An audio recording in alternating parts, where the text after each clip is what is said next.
Om Tava Kathamritam Tapta Jivanam Kabibhiriditam Kalmashapaham Shravanamangalam Srimadatatam Bhuvi Grinanti Ye Hridayanaha Om Shanti Shanti Shantihi.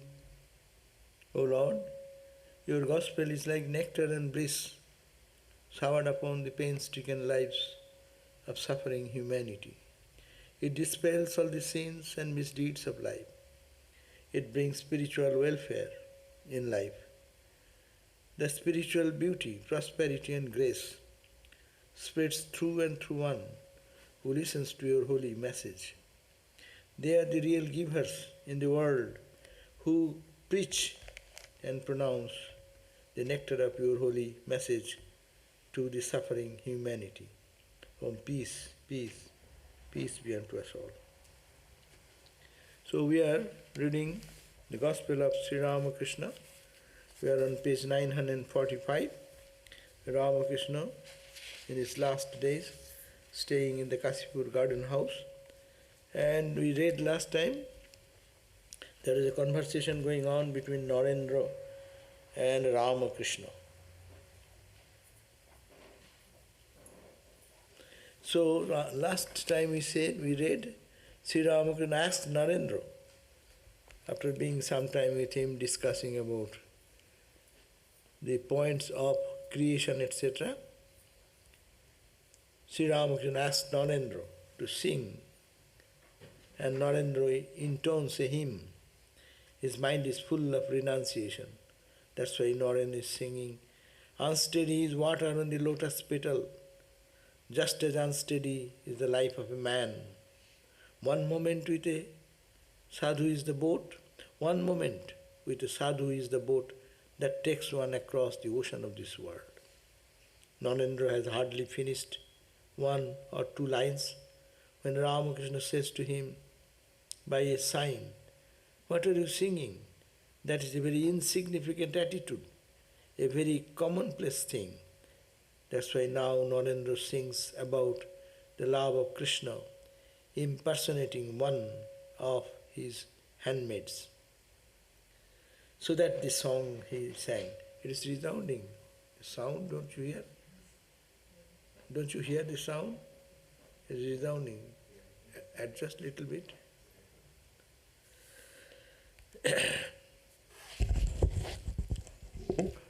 ठीक है. So what Sri Ramakrishna said to Naren? Naren sang the song of renunciation. The life is uncertain. The song says, unsteady is water on the lotus petal. Lotus petal? Padma patre jal jivana chanchalo kemone royecho bule. So unsteady, no? In the lotus leaf you have seen, if you put some water, the water remains there. But little wind comes and it rolls down. Our life is like that. It is here now, floating. Any moment, gone, finished. So that song, getting to Naren to say, what are you singing? That is very insignificant attitude, a very commonplace thing. That means we are in suffering, we have to get out of bondage, we will have to go for praying, but this is a beginning stage. Higher stage is there. God is my own. I have every demand on Him. My love for God. That is the higher stage. So now Narendra now sings about the love of Krishna, impersonating on his handmaids. What the song? How strange, O friend, are the rules of life and death. The youth of Braja is fled away, and this poor maid of Braja soon will die. Madhava is in love with other maids, more beautiful than I. Alas, he has forgotten the milkman's artless daughter. Who'd ever have guessed, dear friend, that he, a lover so tender, so divine, could be a beggar simply for outward charm. I was a fool not to have seen it before, but carried away by his beauty, I yearned alone to hold his 2 feet to my breast. Now I shall drown myself in the Jamuna stream, or take a draught of position, O friend, or I shall bind a creeper round my neck, or hang myself from a young tamal tree, or failing all of these, destroy my wretched self by chanting Krishna's name. So he then sang this song. It is called the deep yearning for Krishna. Radharani is expressing her pangs of separation from Bhagavan Krishna. So there is that he sang here. What am I ill fate? I have given my heart and soul to Krishna, and now Krishna is not coming before me. He is playing with other people. What is this? Shall I kill myself? Shall I die? It's a very serious inner urge for God. You don't take it in an ordinary love sense, then it will be human love. It is not human, it is supreme love for the divine. Radharani is the pure soul, only he loves the Bhagavan Krishna. So he is manifesting, or she is talking about that intense pain, not seeing Krishna or being in total absorption with Krishna. It's just a very, very, very important, it's much higher than saying the world is all full, life will go away this way. No, life may go. What is there in it? It is going for God. Right? Are you dying because you have not seen God? Ramakrishna. He was going to kill himself. Life is meaningless to him because if it is no feeling or experience of God, no? So this is the song has sung, now Narendra sang this song of divine love, divine ecstasy, ecstatic love, intense love for God. And without that I shall hang myself and the tamalo tree. And Ramakrishna wanted to cut his neck because of the separation with mother. So this is the thing. It is a tremendous state of connection with God in one sense. It is called the viraha. Viraha means external separation. But internally, she is totally absorbed in Krishna. There is nothing but Krishna in her heart. Sri Ramakrishna and the devotees are greatly moved by the song. The master and Rakhal shed tears of love. Narendra is intoxicated with love of the gopis of Braja for their sweetheart, Sri Krishna. So, this, then he continued. Narendra started singing another song and said, "O Krishna, O beloved, you are mine. What shall I say to you, O Lord? What shall I ever say to you? I do not know what to say. You are the mirror for the hand, and you are the flower for my hair. O friend, I shall make a flower of you and wear you in my hair. Under my braids I shall hide you. Friend, no one will see you there.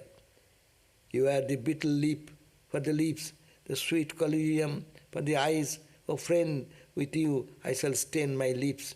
With you I shall paint my eyes." It seems like a worldly love, but it is a deep sense of identification. When in the devotional scripture it is said, when you think of someone very intensely, you transform. Sri Ramakrishna's life proves that. Sri Ramakrishna was, when he was worshipping in the spirit of Hanuman, the monkey god, no? And he developed a tailbone, so intensely thinking, and his behavior was totally changed. He used to not walk like us, he used to hop like a monkey, hops that time. That was the style. He used to totally absorb that spiritual mood. It is called this mood. This is the mood of Radha. So Radha's mood, thinking of Krishna, he says, You will be my eyes, you will be your eyes. My hand will be your hand. I will forget totally myself. The total intoxication of self-abnegation. That is the same in Vedanta, we call the I am that. In Bhakti, they call the I is gone. You everywhere, you. So this is called the Para Bhakti, supreme love. In the Narada Bhakti Sutras, Narada's aphorism, Narada says, Jatha Brajagopinam. The question came, you are talking of the supreme love.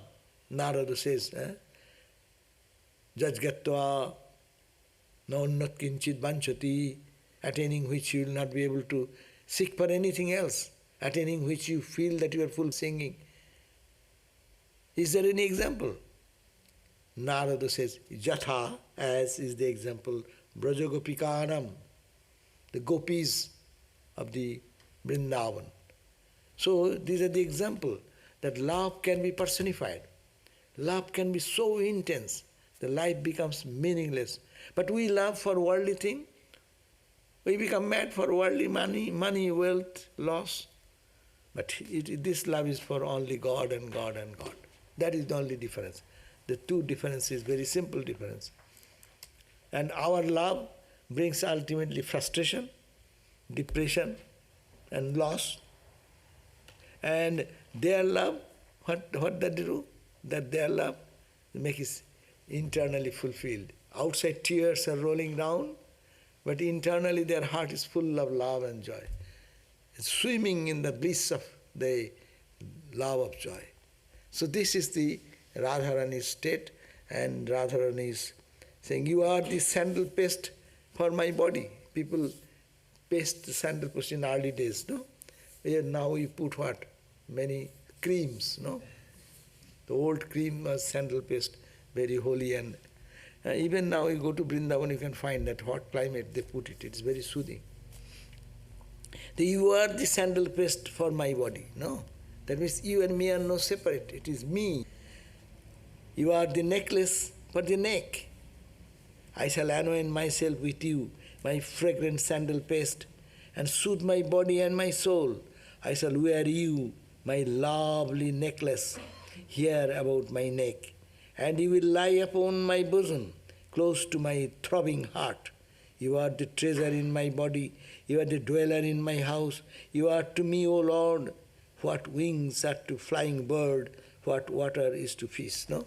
As a flying bird wings, so you are my wings. As to water in the fish, without water fish cannot survive. You are like water and I am the fish. That means I cannot survive without you for a split second. That's why in the every day, in the morning prayer, when you say chant the name of the Lord, that is the prayer from Chaitanya Dev. And Sri Chaitanya said in the last part that when that day will come, when that day will come in life, hey, is he listening or not? Yeah. Going? Is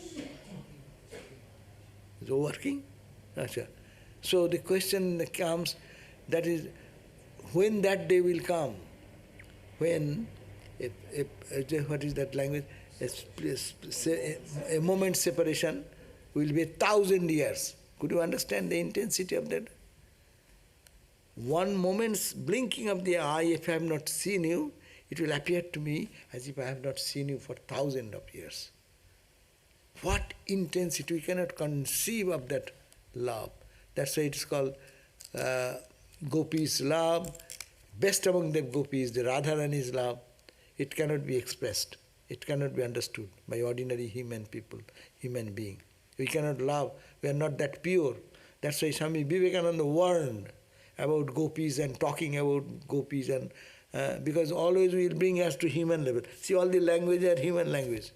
I will put you my sandal paste. Ordinary lover can say, I will put my cream, you will like my cream. You may say so. But it does not. The Master and Buddha. Now we are entering into the chapter 50, where Friday, April 9, 1886. So it is the Master and the Buddha, that is the topic of discussion probably. It was 5 o'clock in the afternoon of Friday, April 9, 1886. Narendra, Kali, Niranjan were talking downstairs in the Kasipur garden house. Narendra, Kali means Abhedananda, future, Niranjan, Niranjanananda, and M, the writer of the Gospel. They were all in the downstairs, and Ramakrishna is sick, ill, he is in the second floor. At afternoon time, about 5 o'clock. Niranjan, he said, is it true that Vidyasagar is going to open a new school? Why don't you try to secure an employment there for Naren? Narendra said, I have had enough of service under Vidyasagar. Narendra had just returned from the visit of Bodh Gaya, where he had gone with Kali and Tarak. In that sacred place, he had been absorbed in the deep meditation before the image of Buddha. He had paid his respects to the Bodhi tree, which is an offshoot of the original tree under which Buddha attained Nirvana. Kali said, one day at Gaya, at Umesh Babu's house, Narendra sang many classical songs to the accompaniment of the mridanga. Sri Ramakrishna sat on his bed in the big hall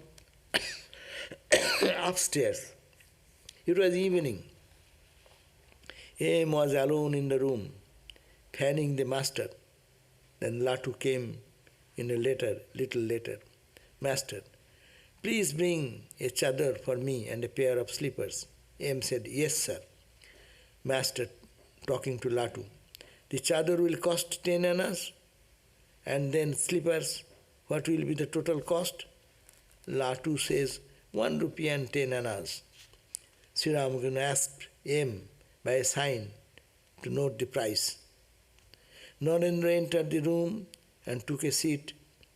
Then Soshi, Rakhal and 1 or 2 other devotees came in. The master asked Narendra to stroke his feet. He also asked him whether he had taken his meal. Master, smiling to him, he went there, that means referring to Bodh Gaya. M to Narendra, what are the doctrines of Buddha? Narendra started saying, Narendra says, he could not express in words what he had realized by his tapasya. So people say that he was an atheist. Master, by sign, why atheist? He was not an atheist. He simply could not express his inner experiences in words. Do you know what Buddha means? It is to become one with Bodha, pure intelligence, by meditating on that which is of the nature of pure intelligence. It is to become the pure intelligence itself. See, we talk about Buddha's philosophy and other things. Here is a clear indication what Sri Ramakrishna says. Nanan went to Bodh Gaya, where Buddha did that austerity. There is a bo tree. Till now people go and meditate under that tree. That tree is again and again old, and now they put new sapling.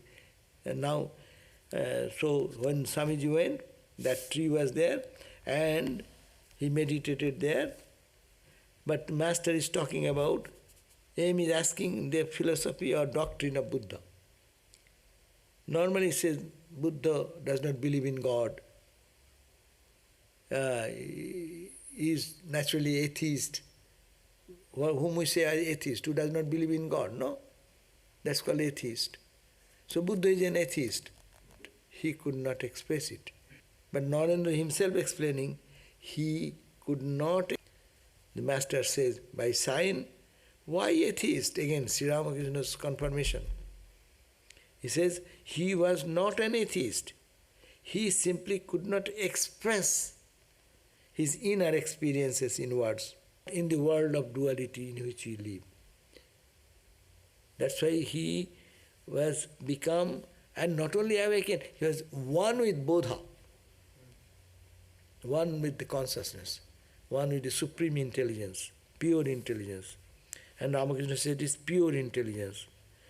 And by meditating on that pure intelligence, that means pure intelligence, which is of the nature of pure self.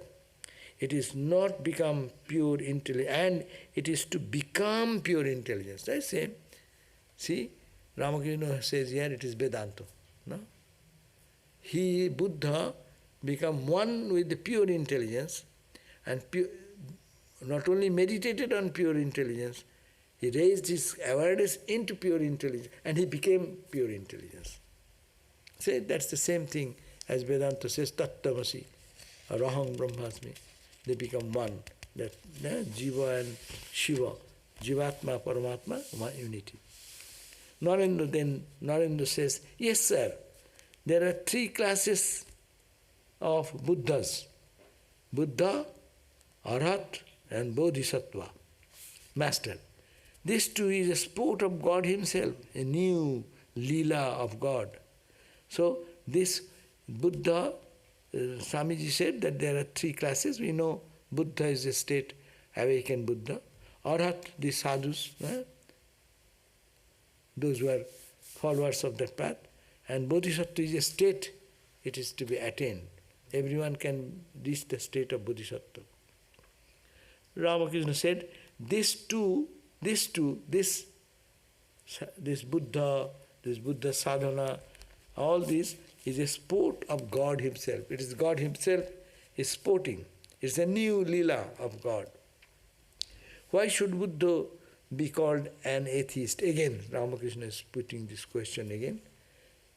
Because whenever we talk about Buddhism, this question comes philosophically. So why should Buddha be called an atheist? When one realizes Swarupa, the true nature of oneself, one attains a state that is something between asti and nasti, is and is not.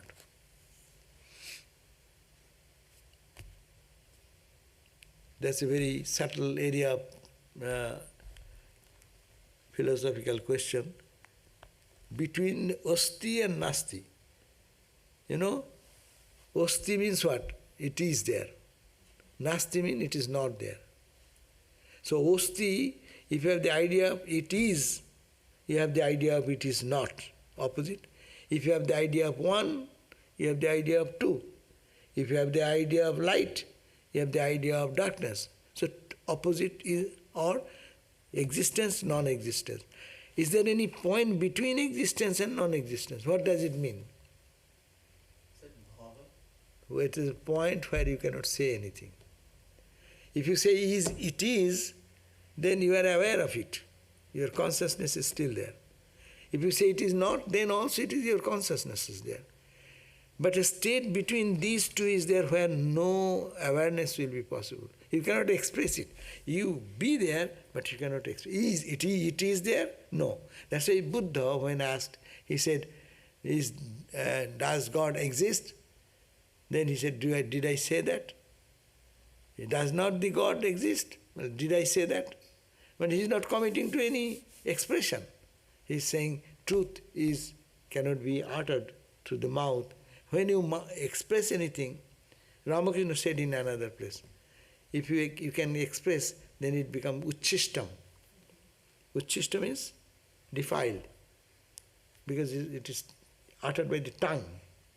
It is a reality which no tongue can function, no words,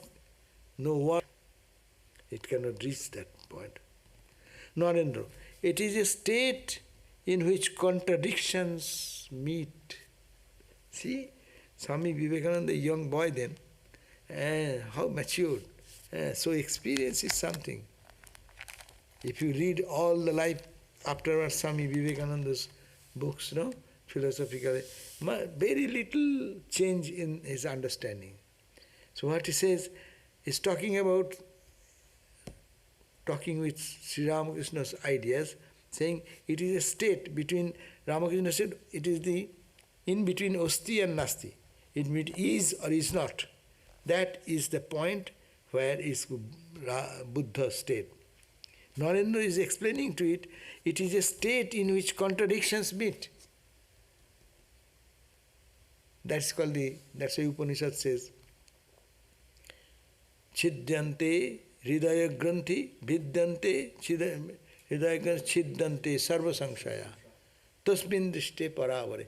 When you read that tasmin, that one, which is paro and avara, supreme and beyond all avara, lower things, only all your doubts will go. But before that, doubt will remain. So it is what he says, contradiction. Contradiction means what? Is this or is it not? Is it opposite to this? Or so some type of dilemma is there. So it is beyond that, in which all contradictions merge. There is no contradiction. That's why Sri Ramakrishna's life is converging into one.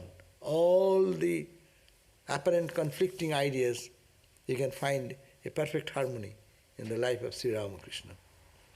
Anywhere you go, there is a potential problem of finding some difference and contradiction. One philosophy will say one way, another philosophy will say another way, the same truth. But in Sri Ramakrishna, she always harmonizes that whatever, that ultimate experience is all one. A combination of hydrogen and oxygen produce cool water. And the same hydrogen and oxygen are used in the oxy-hydrogen blowpipe, the flame. So oxygen and hydrogen mix in different ways. One makes water and another makes just opposite to flame. So, in that state, both activity and non-activity are possible. That is to say, one then performs unselfish action. There is the only ground of being unselfish. Swami Vivekananda later on in his lecture said, no, in this country, why shall I be unselfish? If I be selfish, then my interest will be served. But why shall I be unselfish? Because unselfishness is you everywhere. So the activity and non-activity, this unselfishness and selfishness, they are two opposites. But when one can see that unselfishness is because it is me, you don't become selfish to your right hand and the left hand. I prefer this, prefer this over that. I don't right eye by left eye. I like this eye better than this eye. So, because it's me. So, based on the ground of non-dual experience, that contradiction can go. That's why he says that activity, there is in that state of absorption, it is non-activity and activity is possible. You can find the meaning of that, of this duality. Duality is not duality then. Duality could become a lila. First you see the ocean. Ocean is absolute oneness. But when you know really, then when ocean waves comes, it is the lila of the ocean. It is nothing else, no second thing. Duality vanishes there. So, non-activity, that's why there, activity and non-activity can really be reconciled. The waves and ocean are not contradictory. So that is the reconciliation with the knowledge, when one get absorbed in that. In that state, both activity and non-activity are possible. That is to say, one then performs unselfish action. Worldly people who are engrossed in sense objects say that everything exists, osti. But the Mayavadis, the illusionists, say that nothing exists. The experience of Buddha is beyond both existence and non-existence. So, two ideas there. Vedanta says everything. Worldly people say this is the reality, this exists. No? Osti. But the Vedanta says, Mayavadis, that it is all illusion. You are seeing only, there is no such existence. That means non-existence and existence. It's a big contradiction. When we try to understand from the philosophical point, I see the world and you say it is non-existent. How can I reconcile that? So this dichotomy has been the experience of Buddha has given that idea. It is neither, you cannot say it is existing, yes, existence, and non-existence at the same time. That means there is only one which cannot be expressed in language. Master, the existence and non-existence are attributes of Prakriti. Hey, Osti, it is there and it is not there. These are only the attributes of Prakriti. Prakriti, three gunas. Three gunas manifest as existence. When the three gunas merge together, then non-existent. Sattva, Raja and Tamas, by difference of their manifestation, the whole world is like that. When they come into perfect balance, their existence or creation ceases. So existence or non-existent is the play of these three gunas or Prakriti. It is the play of the Prakriti.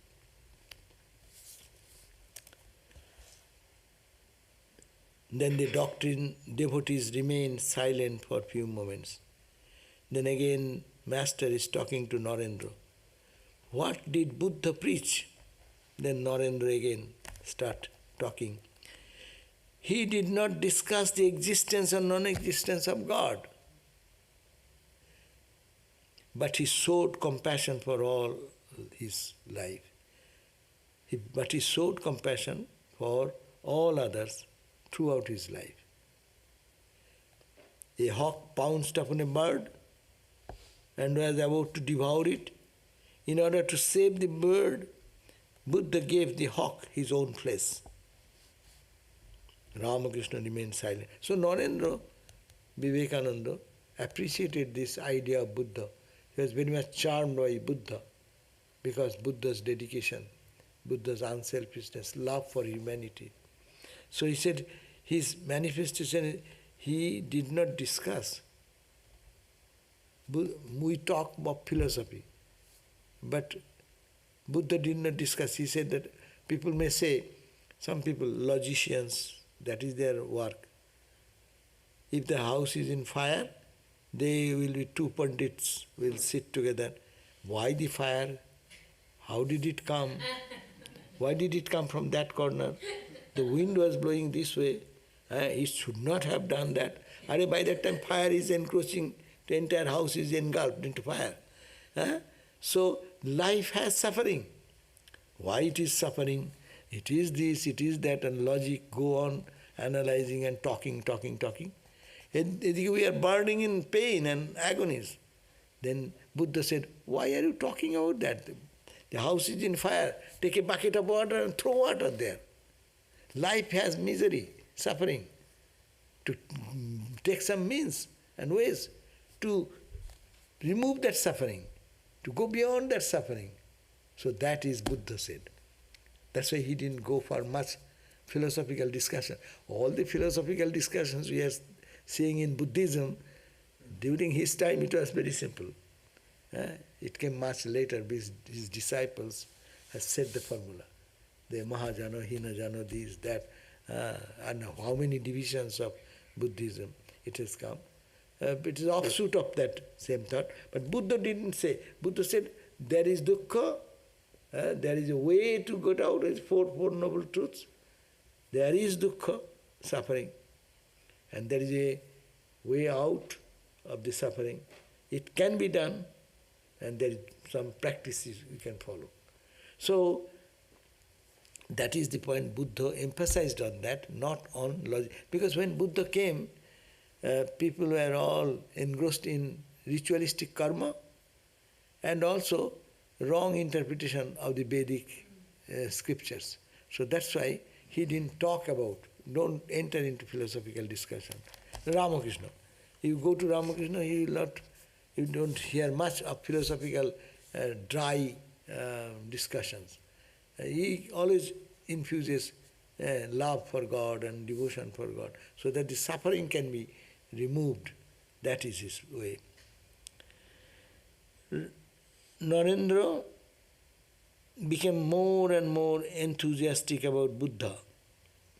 Narendra continues, how great his renunciation!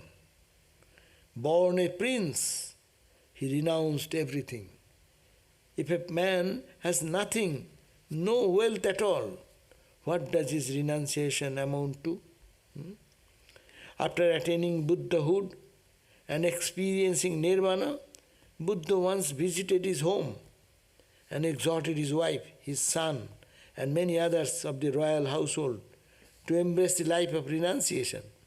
How intense his renunciation was. But look at Vyasa's conduct.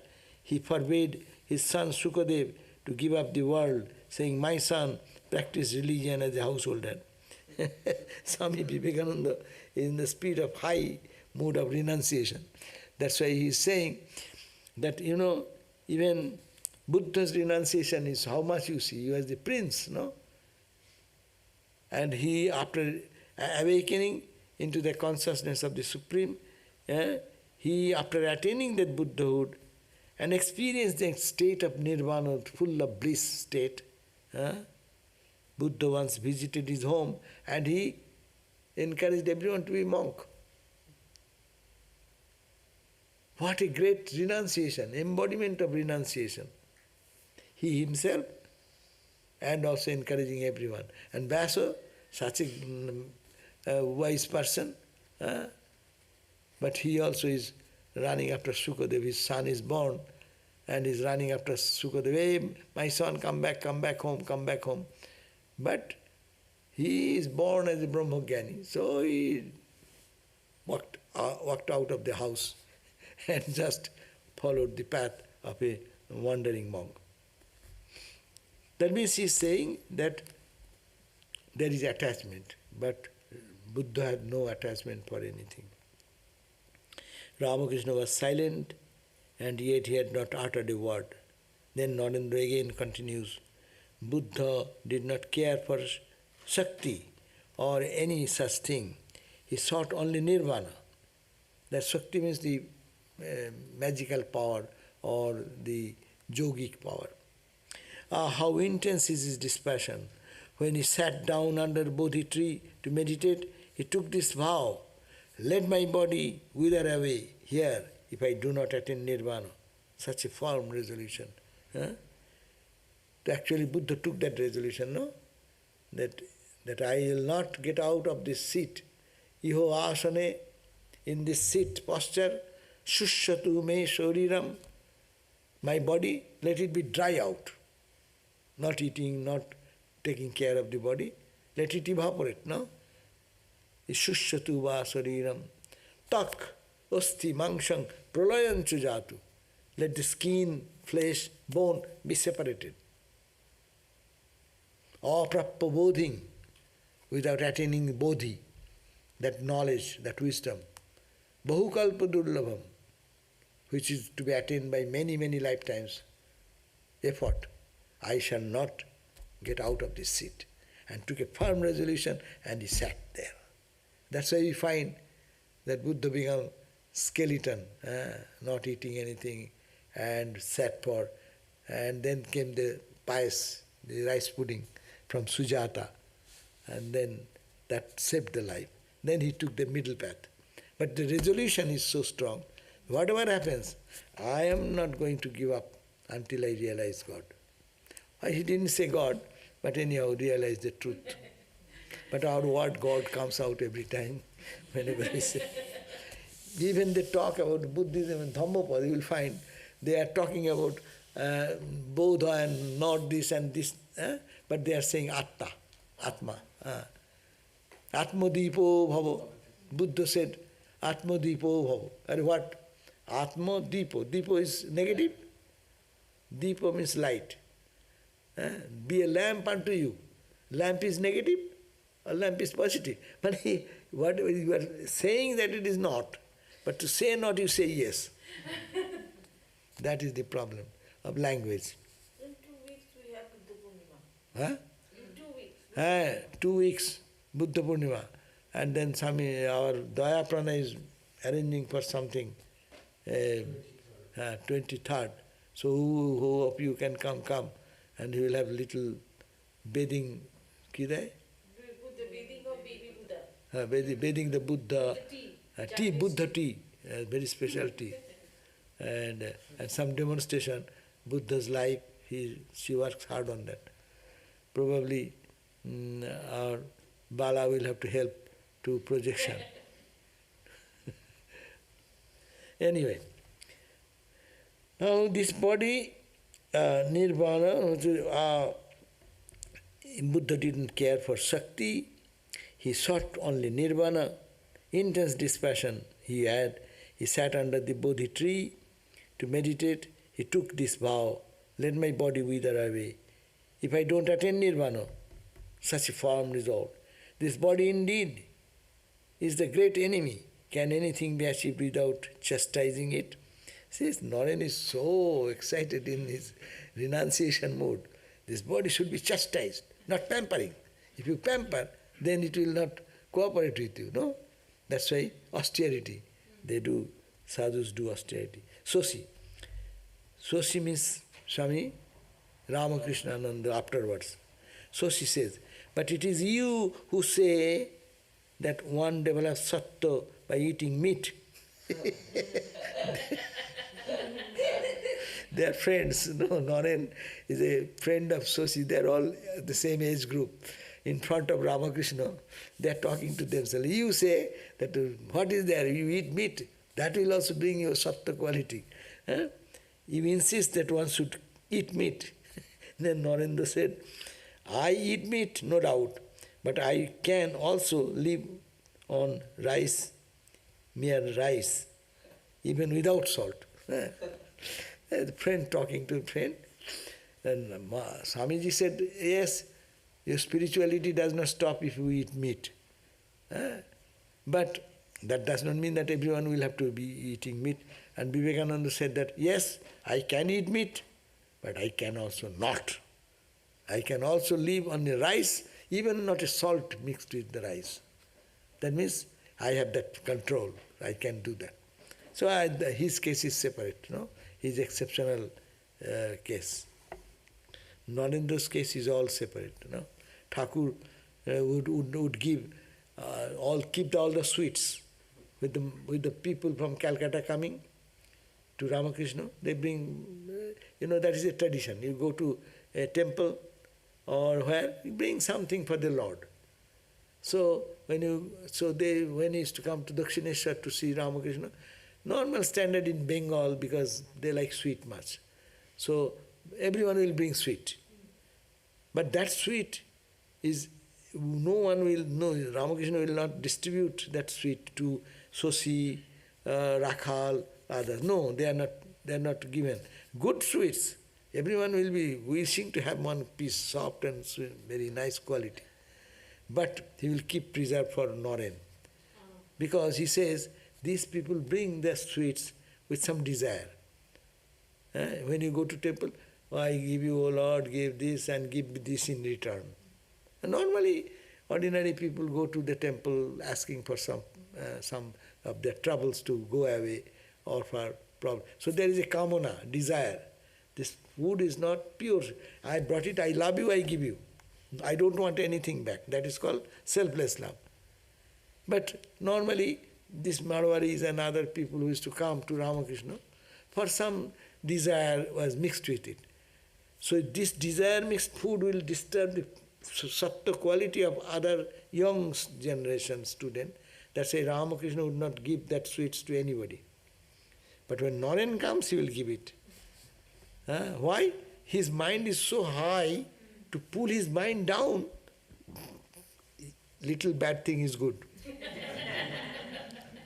But even this others cannot take it because their spirituality will go down. That's why in the beginning stage it is said, you should be careful a little bit.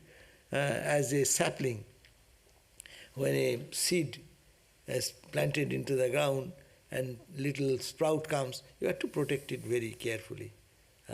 So at the beginning, a little care is necessary. Food is sattvika is good, Those people prepare food with taking the name of the Lord and cooking, no? That is a different sattvika food. So towards the beginning it is necessary until the sprout becomes little plant and little strong enough, no? And when it becomes big tree, then you can tie an elephant, Ramakrishna said. You need not have to worry about that. But at the beginning, Noren is like that, big gigantic tree, no? You can tie an elephant also. His spirituality will not be disturbed. That's why he was only getting the good sweets, but not the others. So see, he says, I can eat meat. I can also, without that I can survive. But people should not be slave of eating, no? After a few minutes, Sri Ramakrishna broke his silence. He asked Narendra by a sign whether he had seen tuft hair on Buddha's head. He's asking, did you see there is a tuft hair in Buddha's head? Narendra, no sir. He seems to have a short crown. His head seems to be covered by strings of Rudraksha beads placed on top of one another. Master. And his eyes? Narendra, they show that he is in samadhi. Ramakrishna again became silent. Narendra and the other devotees looked at him intently. Suddenly a smile lighted his face and he began to talk with Narendra. M was fanning M. So these are very beautiful descriptions. You can take your mind and hand fan. Those days no other good spiritual practice. Fan. So hand fan. M was fanning and Narendra is sitting to that holy place, Kashipur garden. No? Mentally you can think there is a two-storied building, here is Ramakrishna. We can think of this lila, that's also. Your meditation can be three types. One, meditation. Another meditation is lila. Lila dhyana, rupa dhyana. You think of the form, divine form of the Lord. You can meditate concentrating the mind in your desired object. Meditate concentrating on the divine form. Lila dhyana is his eyebrows. Your body is here, filled with joy.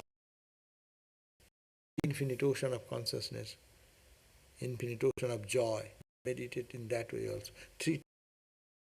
So, we can meditate on the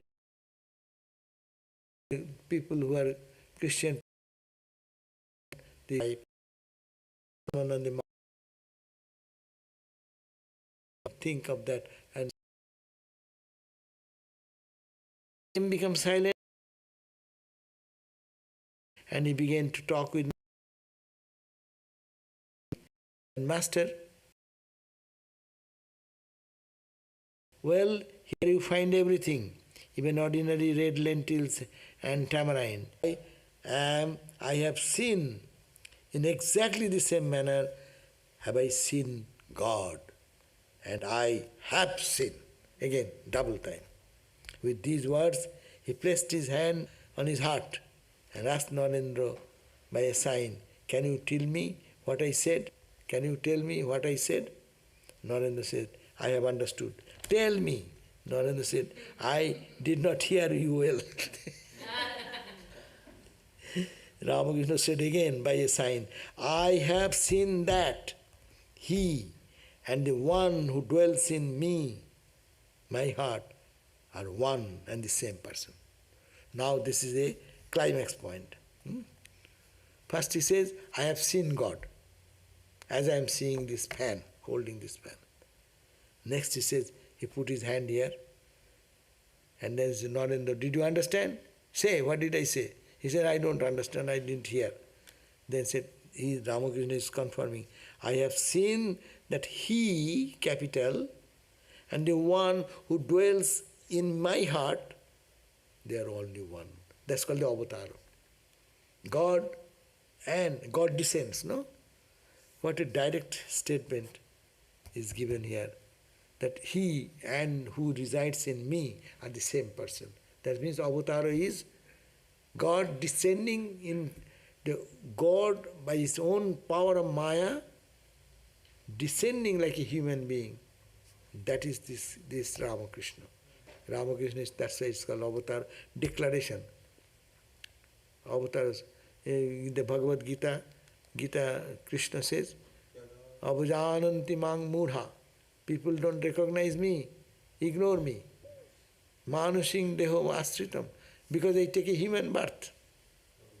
Parang bhavam, my supreme spirit, my supreme essential nature. Parang bhavam, ajananta, not knowing. Mama bhutam, I am bhutam abhayam, imperishable. I am imperishable Atman, no? Not knowing that, they ignore. Look at me as a Krishna is a man, no? Ramakrishna is a man. So that he himself declaring, I have seen that he and the one who dwells in me, in my heart, are one and the same person. Narendra says, yes, soham, I am he. Master, but only a line divides the two, that I may enjoy divine bliss. He put a stick in a bucket of water. You see how it seems to be too bent in one point, no? It appears, but it is the only one. So one, the transcendental, and who has manifested in human body are the only one. Okay? So we end here. It's almost 8:30.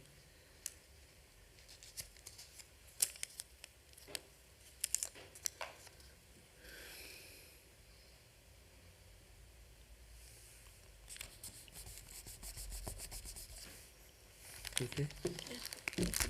Om Shanti Shanti Shanti Hari Om Tat Sat Sri Ramakrishna Panamastu. So tomorrow is whose? Narada Bhakti Sutra. Swami Shumana Sananda's Narada Bhakti Sutra tomorrow 7:30. Please join. And that's, I will see the question. One question has come. Sri Ramakrishna often mentioned Buddha. Did he even speak about Mahavir Swami? বলেছেন না? No, I think that an excerpt from the Gospel of Yeah, in the Gospel, another place, we read this from the Gospel introduction. Sri Ramakrishna showed a great respect for the Tirthankars who found Jainism and for the 10 gurus of Sikhism, but he did not speak of them as divine incarnations. He was hard to say that gurus of Sikhism were the incarnations of King Janaka of ancient India. He kept in his room at Dakshineshwar a small statue of Tirthankar Mahavir and a picture of Christ before which incense was burned every morning. Then when Sri Ramakrishna says that Shakti and Brahman are the same and one, that is also a meeting of contradictions or paradox. Oh, this is another question. So what is the first question then? Did he ever speak about Mahavir? Thakur spoke about Mahavir some places, I cannot remember exactly often, but Thakur talked about Mahavir's the Deho Buddhi, when I am in the body consciousness, and Mahavir means Hanumanji, no? Oh, it is join Mahavir. Right. Yeah, probably not. Not. I don't recall. And another question is when Sri Ramakrishna says that Shakti and Brahman are the same and one, that is also a meeting of contradictions or paradox. Shakti and Shakti. No, it is a meeting of paradox is in experience. He does not see two. You call it mother or it called Brahman, no? It is, but this when he, Shakti and Brahman are the same when he is saying, it is only this is the Brahman. Or Shakti is what? Shakti is only manifestation. But manifestation is nothing, comes out of what? Brahman. If there is no Brahman, there is no manifestation. So in that experience, these contradictions meet together.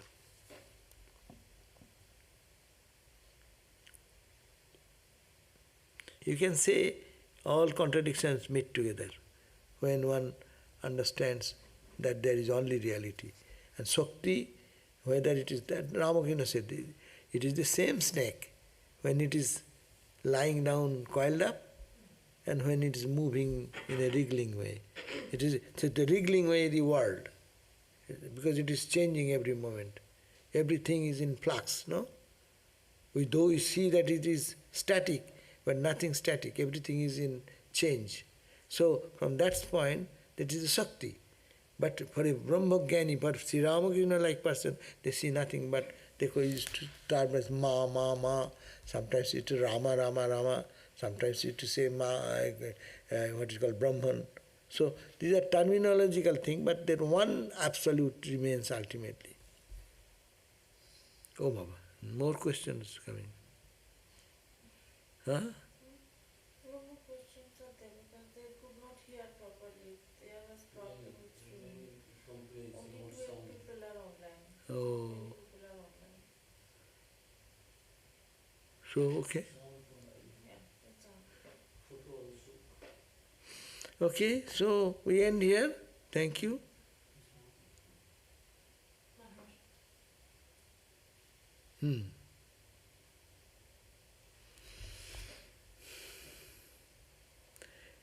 All this point is that whatever we call Rama, Krishna, these are forms.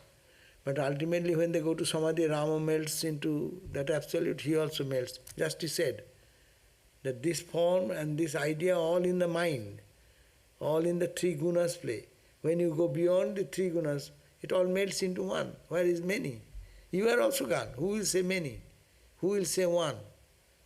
There is no one to say one, no one to say many. So there is all contradiction. Contradiction is in duality. When you go to the absolute truth, where is the contradiction?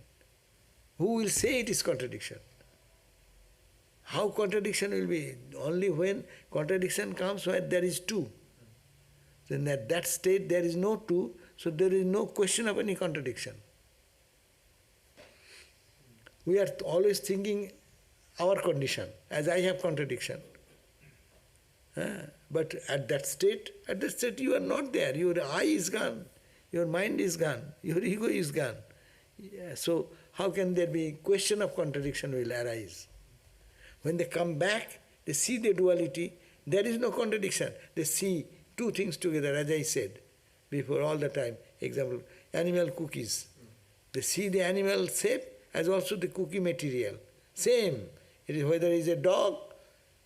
Children may like, I like the dog, I like the cat, I like the horse.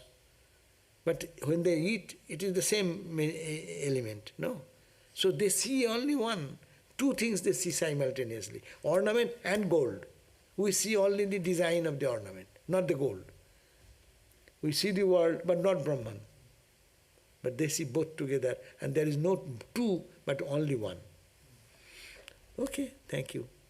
Maharaj, what is your favorite Rabindranath Tagore song? Oh, today is Rabindranath Tagore's day. There are so many songs. Every song Rabindranath Tagore has deep meaning. Shimar majhe ashim tumi. Bajao apon sur naki. Ki জীবন কুঞ্জে আরেকটা গান আছে Gita Vitan is here. বার করে দাও না একটা একটা রবীন্দ্রনাথের song ওকে দাও. But today is Rabindranath Tagore's birthday. Tagore's birthday. So তাও হতে পারে. দেখি আরেকটা কি আছে তাও একটা আমার ওই জীবনকুঞ্জে দাও না. জীবনকুঞ্জে তোমার রাগিনী জীবনকুঞ্জে বাজে যেন বাজে গো. তোমার রাগিনী জীবনকুঞ্জে বাজে যেন বাজে গো. O Lord, in my garden of my heart, no, let your music resonate here. Jivanakunje baje jano baje go. And this song what Swami suggested, that is also Swami Rabindranath. তোমারে করিয়াছি জীবনের ধ্রুব তারা এ সমুদ্রে আর কভু হব না কো পথহারা, তোমারে করিয়াছি জীবনের ধ্রুবতারা।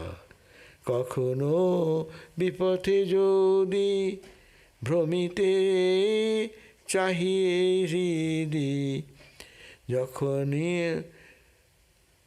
তোমারে করিয়াছি জীবনের ধ্রুবতারা। Oh Lord, I have made you the pole star of my life. I'll never be lost in this ocean of this world and worldliness. Wherever I may go, you become revealed before me, and let my tears flow down, so that as a grace of yours, all the moment I see your face, it is in my heart, it is awakening, and I find hell restless. I become restless if I don't see you for a moment. Tile ko antar hole nahiri kulo kinara. If I cannot see for a moment, I become restless and I become lost as if in my life.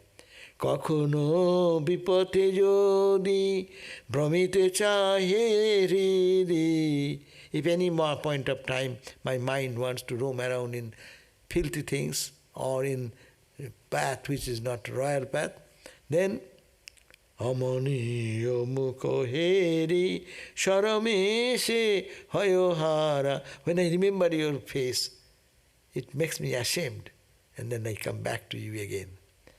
তোমারে করিয়াছি জীবনের ধ্রুবতারা, এ সমুদ্রে আর কভু হব না কো পথহারা, তোমারে করিয়াছি জীবনের ধ্রুবতারা। যেথায় আমি যাই না কো তুমি প্রকাশিত থাকো, আকুল নয়ন জলে ঢালো গো কিরণ ধারা, তোমারে করিয়াছি জীবনের ধ্রুবতারা। তব মুখ সদা মনে জাগিতেছে সঙ্গোপনে, তিলেকো অন্তর হলে নাহেরি কুল কিনারা। কখনো বিপথে যদি ভ্রমিতে চায় হে হৃদি, অমনীয় মুখ হেরি শরমেশে হয়হারা, তোমারেই করিয়াছি জীবনের ধ্রুবতারা। What a prayer, no? যেথা আমি যাই না কো, wherever I roam around in the world, তুমি প্রকাশিত থাকো, let I see you, you reveal before my eyes. Whether you are here, whether you are in garden, whether you are in a marketplace, whether you are in shopping mall, wherever you go, but say, oh Lord, you please be there and reveal yourself before my eyes.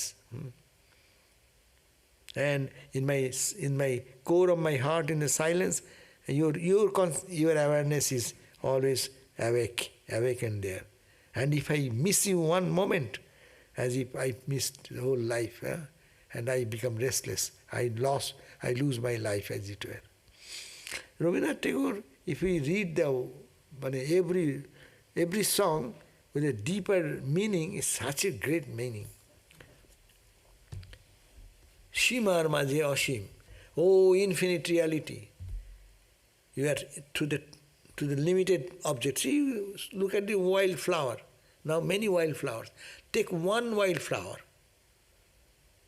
This is the limited, very limited, little maybe purple, little maybe yellow colored thing. And you the infinite is trying to manifest to this finite. Simar maje ashim, tumi bajao apon sankho. You blow your own conch shell. I am infinite. Song, sur, okay, sur, sankho.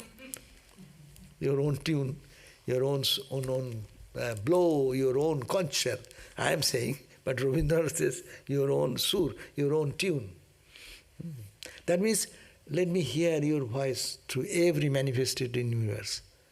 He has always his whole life's all expressions were to simar maje ashim, to see infinite behind this limited. Thank you.